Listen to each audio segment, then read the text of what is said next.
अस्सलाम वालेकुम कैंडिडेट्स, ये है मेरे इंटरव्यू के मेन पॉइंट्स जो मैंने यहाँ पे लिखे हुए हैं, जो मेरा एक्सपीरियंस था और उसके जो क्वेश्चंस हैं वो भी मैंने यहाँ पे जो है वो नोट डाउन किए हैं आप लोगों के लिए वीडियो बनाने के लिए। ठीक है, आम लोगों की तरह टाइम जो है वो डिसिप्लिन यहाँ पे लाजमी देखना होता है। आप टाइम से पहले पहुँचते हैं, मैं भी पहुँच गई थी टाइम से पहले। बाकी उस दिन जो है वो आपके रेडी होने से लेकर वहाँ पहुँचने तक जब आपकी कहानी जो है वो शुरू हो चुकी होती है, तो एंग्जाइटी नॉर्मल है, उस चीज़ को एक्सेप्ट कर लें। सिंपल सी बात है, हर बंदा उस टाइम पे बेचैनी का शिकार है, तो इट्स ऑल राइट। अगर आप भी हैं तो इसमें टेंशन की क्या बात है। ठीक है, इंटरव्यू डे पे हर बंदा परेशान होता है, टेस्ट डे पे हर बंदा परेशान होता है, इट्स ऑल राइट। यहाँ तो कोई ऐसा स्पेशल इंसिडेंट हो ना जो सिर्फ आपके लिए है, पहली तो बात है आपने उस पर भी परेशान नहीं होना। मैं भी आपको अपना एक्सपीरियंस बताती हूँ ना, उस दिन मेरे साथ क्या हुआ था। तो बिफ़ोर इंटरव्यू जो है वो कोई सिचुएशन हो सकती है, मेरे साथ भी हुई थी, मैं बताती हूँ क्या हुई थी।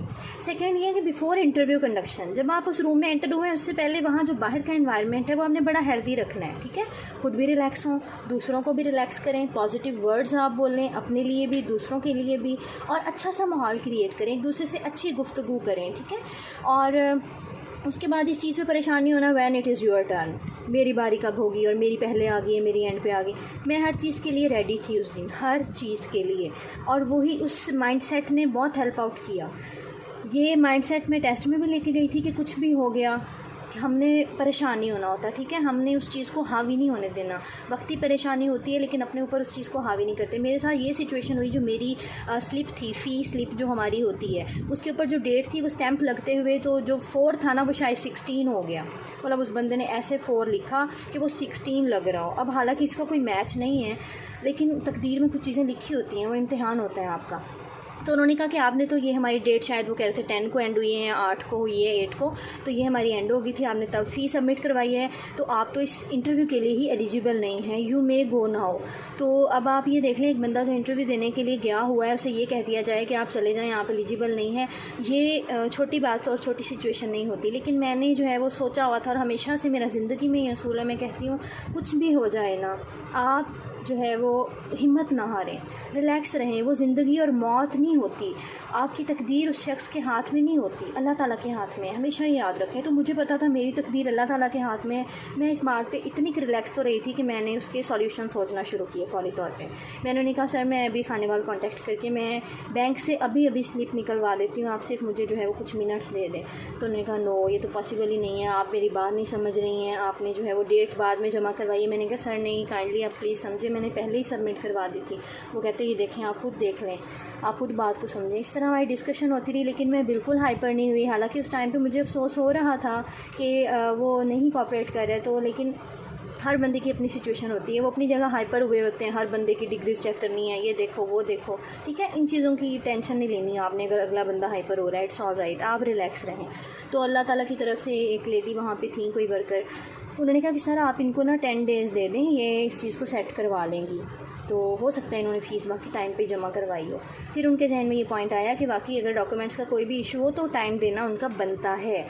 तो उन्होंने मुझे कहा चलें ठीक है, आपको हम टाइम दे देते हैं। ठीक है, ये इशू खैर मेरा रिज़ॉल्व हुआ। एनवायरनमेंट हमारा बहुत अच्छा था, और अल्हम्दुलिल्लाह कुछ लोग हैं जो अभी भी, कल भी एक फ़ेलो का मैसेज आया हुआ था जो उस दिन मुझे मिली थी कि हमारी उस दिन मुलाकात हुई थी, उनमें से कोई भी बंदा है, हर बंदे को पता है बहुत ज़बरदस्त एनवायरनमेंट रहा, हम रिलैक्स रहे। खैर वहाँ पर उस दिन कैंटीन अवेलेबल नहीं थी, और लाहौर से इंटरव्यूज़ होने के बाद हमारी बारी आई थी। आई डोंट रिमेंबर, लेकिन मेरा ख्याल है अराउंड 12 o'clock हमारा टाइम शुरू हुआ था।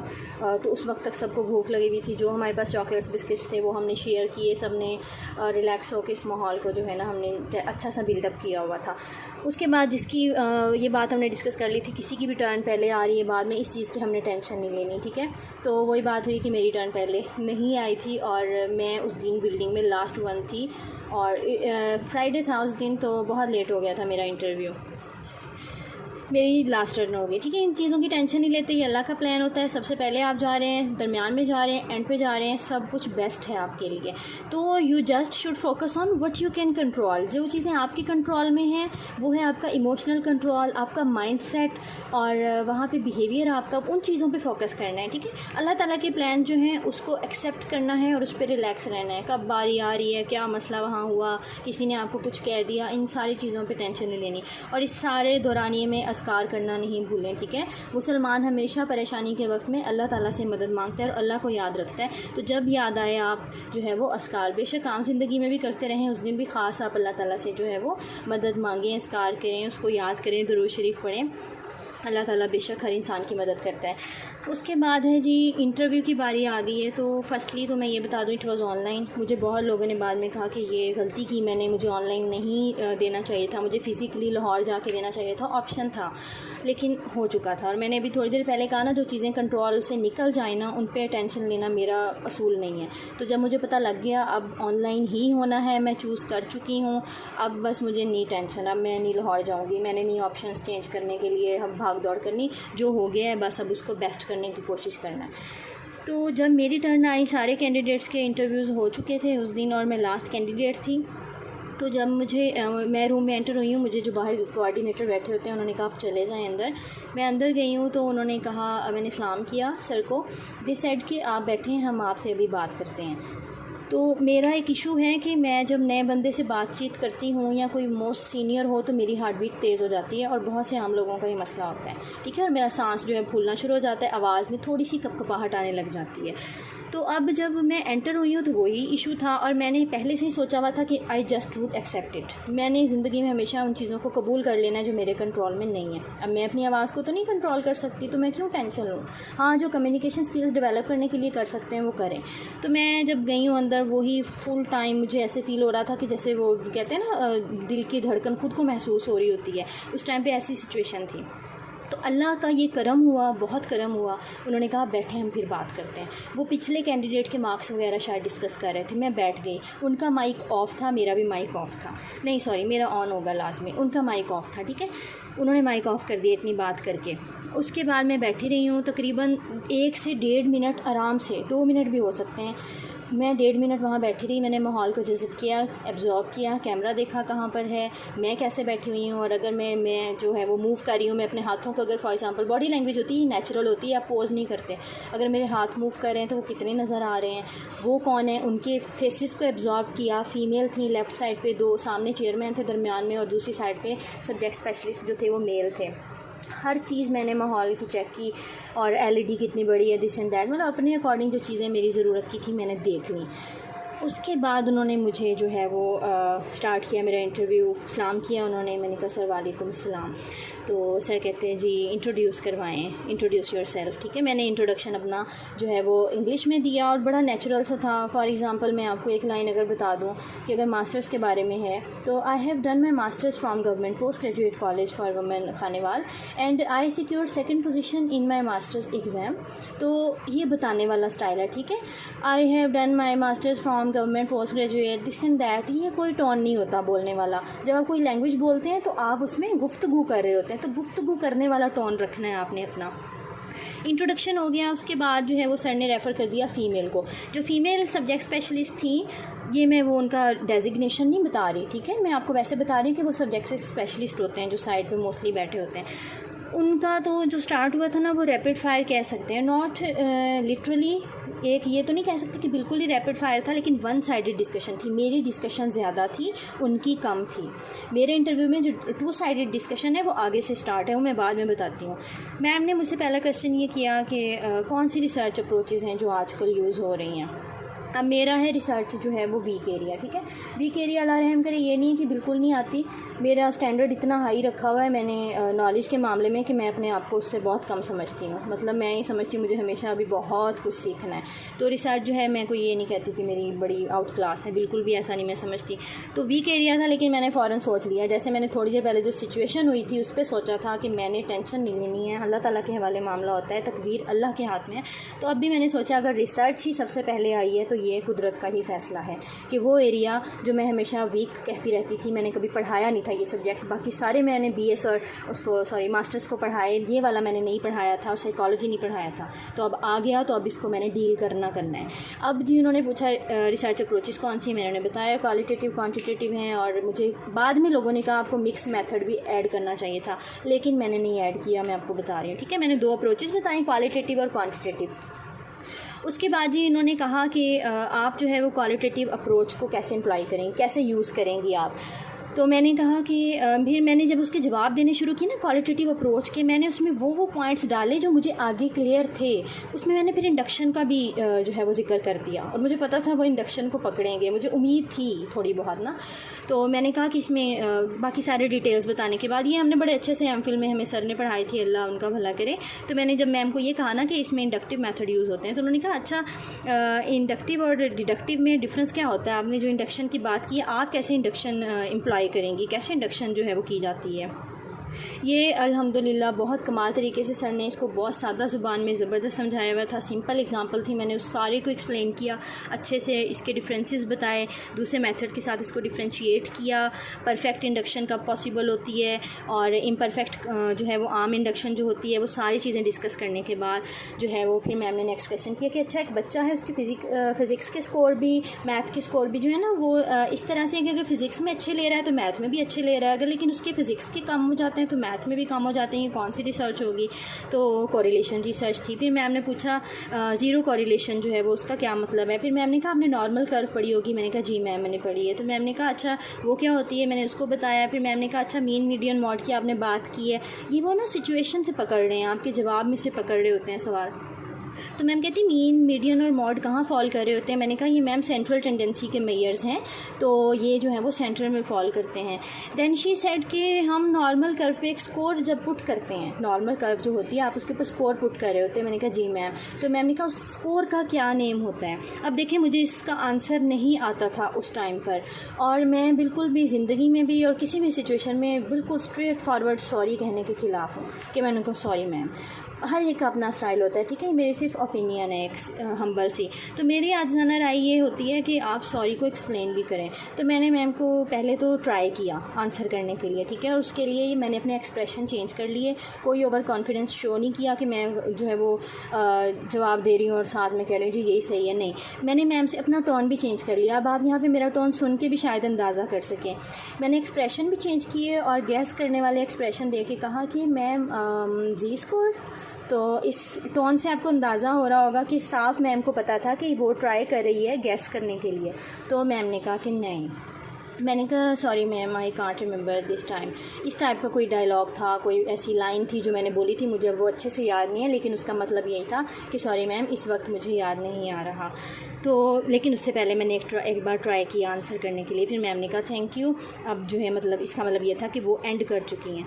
तो फिर मुझे जो है वो सब्जेक्ट स्पेशलिस्ट जो थे मेल मेंबर, उनकी तरफ जो है वो चले गए, क्वेश्चन मेरे स्टार्ट हो गए उधर से। तो उन्होंने कहा कि आपने अपने इंट्रोडक्शन में बात की कि आपने बीएस को पढ़ाया है, तो क्या आउटलाइन थी उनकी? तो मैंने कहा सर मैंने बीएस साइकोलॉजी में जो है वो एजुकेशन का कोर्स पढ़ाया है, आउटलाइन जो थी उसकी ये थी, मैंने बता दी। उसमें फ़िलासफ़ी के, करिकुलम के ये फ़लाँ चैप्टर थे, और मैंने बहुत सोच समझ के चैप्टर्स के नाम लिए थे क्योंकि मुझे पता था उसमें से क्वेश्चन निकलेंगे।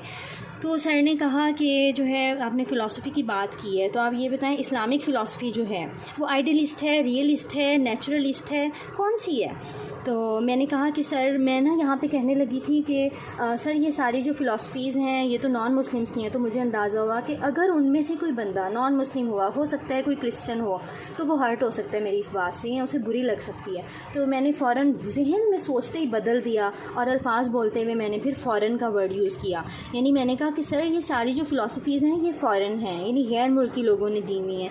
तो मेरे हम्बल ओपिनियन के अकॉर्डिंग, इंग्लिश में इसको कहते हैं कि according to my humble opinion, यहाँ हम उर्दू में कह देते हैं कि मेरी आजिज़ाना राय के मुताबिक, तो इनमें से कोई भी फ़िलासफ़ी जो है वो इस्लाम को मैच नहीं करती। मेरे ओपिनियन के अकॉर्डिंग जो आइडियलिस्ट का है हायर वैल्यूज़ फोकस है, रियलिस्ट की लॉजिक है, रियलिज़म में फिर मैंने एक्सप्लेन किया कि हमारे नबी सल्लल्लाहु अलैहि वसल्लम ने हमेशा लॉजिक को इम्पोर्टेंस दी है, इलॉजिकल चीज़ों से हमेशा अवॉइड करने का कहा है। और नेचुरलिस्ट का जो इंडिविजुअल फोकस है और प्रैग्मेटिज़म का अप टू डेट और प्रोग्रेस पसंद होना, तरक्की पसंद होना है, ये सारी चीज़ें जो हैं वो इस्लाम में हैं। तो इन सब का निचोड़ इस्लाम है। तो इस बात को उन्होंने इतना अप्रिशिएट किया। मतलब मोस्टली ये होता है कि क्वेश्चन पे मतलब मैम ये कह रही थी कि ऐसे सर हिला देते हैं कि इस चीज़ से अंदाज़ा हो जाता है वो आपको अच्छे एक्सप्रेशन दे रहे हैं। इस बात पे उन्होंने बोल कर कहा, उन्होंने कहा ये आपने बहुत खूबसूरत बात कही है। तो उसके बाद से हमारे इंटरव्यू का रुख बदल चुका था। सर मुस्कुराए और जब सर ने स्माइल की और सर ने कहा अल्लामा इकबाल कब पैदा हुए। 19 नवंबर को मेरा इंटरव्यू था, 9 नवंबर को अल्लामा इकबाल का जो है वो डेट ऑफ बर्थ गुजरा था। तो गुजरी थी। मैंने कहा कि मैंने भी स्माइल किया। जब सर ने स्माइल किया तो ये प्रोफेशनल स्माइल थी, इसमें आप कभी भी मुंह खोलकर नहीं मुस्कुराते हैं, आप बहुत लाइटली स्माइल करते हैं। तो मैंने कहा सर अल्लामा इकबाल जी 9 नवंबर को पैदा हुए। तो सर भी हंसने लगे और मैं भी यहाँ पर। लेकिन मैंने बताया ना बहुत नेचुरल और प्रोफेशनल था। वो कैसा भी बिहेव कर सकते हैं, वो खुल के भी हंस सकते हैं, लेकिन आप लोग कभी भी प्रोफेशनल स्माइल से आगे नहीं जा सकते। फिर उन्होंने कहा कि चेयरमैन साहब ने दरमियान में अब यहाँ पर जो है ना उन्होंने भी बोलना, अब ये इकट्ठे बोलना शुरू हो गए थे दोनों, मतलब बारी बारी अंदर ही अंदर, एक एक ने इंटरव्यू नहीं किया। अब ये अल्लामा इकबाल वाला क्वेश्चन किया सब्जेक्ट स्पेशलिस्ट ने, तो साथ ही चेयरमैन बोले चले अल्लामा इकबाल का कोई शेर सुनाए। मैंने कहा सर मैंने थोड़ी देर पहले ख़ुद को एक शेर सुनाया था, वो शेर मैंने इस सिचुएशन में सुनाया था जो फ़ी स्लिप वाली हुई थी ना मेरी, जिसमें मेरा मसला आया था। तो मैंने कहा सर मैंने अभी ख़ुद को एक शेर सुनाया, मैं वही आपको सुना देती हूँ। तुंदी बादे मुखालिफ से न घबरा ए उकाब, ये तो चलती है तुझे ऊंचा उड़ाने के लिए। तो सर ने स्माइल किया इस बात पे। सर ने कहा अच्छा अल्लामा इकबाल का एक पैगाम है यूथ के नाम, आप वो बताएं मुझे क्या है। मैंने कहा सर, मैंने जो है वो सर को थोड़ा सा नज़रों को झुकाया एहतरामन, और मैंने कहा सर शाहीन। और मैंने कहा सर मैं इसी से इंस्पायर हूँ, इसी चीज़ को लेकर जो है वो मैंने 2017 से एक टीम के साथ काम करना शुरू किया, शाहीन सोशल वर्कर, और हम लोग अपने कॉलेज के बच्चों को जो है वो फ्री काउंसलिंग सेशन देते हैं और उनको हेल्प आउट करते हैं। तो और ये मेरी आखिरत के लिए है, इस चीज़ को मैंने एक्सप्लेन किया और यही हकीकत है। ये वो चीज़ है जो मुझे इंट्रोडक्शन में शामिल करने से मना कर दिया गया था, जो मैंने कहा था ना कोई किसी भी NGO किसी भी सोशल वर्क का आप जिक्र नहीं करते क्योंकि फ़ंड रेजिंग का रिस्क होता है। तो मैंने सर को एक्सप्लेन करने के बाद फ़ौरन ये बात बताई कि सर ये मेरी आखिरत के लिए है, ताकि मैं कभी भी उन्हें बात बताऊँ, मैं कभी भी ज़िंदगी में बच्चों से फ़ंड रेजिंग का काम नहीं करूँगी इंशाल्लाह। तो ये जो है वो सर को जब मैंने बताया तो सर ने कहा, मतलब उनके एक्सप्रेशन चेंज हुए, उन्होंने कहा कि बहुत ज़बरदस्त बात है ये तो सर ने कहा आप बच्चों को जो है वो काउंसलिंग सर्विसेज देती हैं फ्री। मैंने कहा जी सर। तो सर ने कहा हमारे यूथ के इश्यूज़ बताएं हमें।